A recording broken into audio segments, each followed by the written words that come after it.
When those words first left her lips, I froze. We were at a party, surrounded by her friends, when she deliberately dropped the sentence loud enough for all to hear. My ex was better than you. The room reacted instantly. Some laughed openly, others let out awkward chuckles, but the damage was done. My pride cracked like glass. My girlfriend stood there smirking, savoring the humiliation she had staged for me. That night, I didn't argue, didn't defend myself, didn't even frown.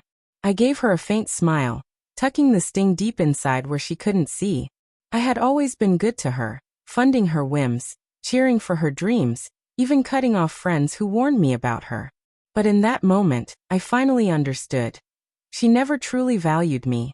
To her, I was just a puppet to mock when the crowd needed entertainment. Still, I showed no anger. Instead, I played the role of a quiet fool, letting her think she had broken me. The next day, she behaved as if nothing had happened. She asked me to pick her up from work, to take her shopping, to pay for her new phone. I obliged without hesitation, hiding my true intentions. She thought I was still under her spell. But beneath my calm surface, a plan was forming. A plan for revenge that would be silent, patient, and devastating. I began digging into her life. I knew she had skeletons in her closet, secrets she thought I'd never discover. With a little effort, I found them. She had been meeting her so-called better ex, the very man she had compared me to, and not only meeting him, but begging him to take her back. The irony made me laugh. The same woman who had ridiculed me in front of everyone was desperate for a man who had already discarded her once. I didn't confront her. No. Instead, I collected proof, screenshots of her messages, photos of her sneaking out, even late-night recordings of phone calls she thought I'd slept through. Every piece of evidence was another nail in the coffin she had built for herself. Meanwhile, I played my part flawlessly. I was attentive, generous, loving. I bought her gifts, took her out, and made her believe I was still blinded by her charm. She bragged to her friends that I was obsessed with her, that she could humiliate me and I would still stay. She had no idea I was waiting for the perfect moment.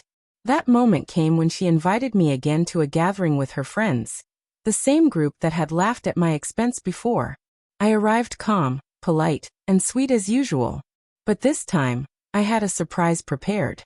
Once everyone was comfortable, I connected my phone to the speakers and let her own voice echo through the room. "You're the only man who ever satisfied me. My current boyfriend is nothing compared to you." The laughter died. Her face turned pale. Friends who had once mocked me now gawked at her in disbelief. Some gasped, others whispered. Then, I displayed screenshots of her messages on the TV screen I had synced earlier. The evidence was undeniable. She lunged for my phone, but it was too late. Her own words had already stripped her crown. The woman who once mocked me was now the fool, exposed before her audience. She collapsed into tears, begging me to stop. But I wasn't finished. Calmly I said, "You once said your ex was better than me. Maybe you should run back to him, but don't forget to take your shame with you." And with that I walked out. The fallout was merciless. News of her betrayal spread quickly. Friends cut ties. Her ex rejected her again, and her reputation crumbled. The woman who thrived on admiration became nothing more than a running joke. She tried to crawl back to me, calls, texts, even showing up at my workplace in tears, but I ignored it all. My silence was sharper than any insult. She had chosen humiliation over loyalty, mockery over respect, and now she was left alone to choke on the consequences. As time passed, I rebuilt my life.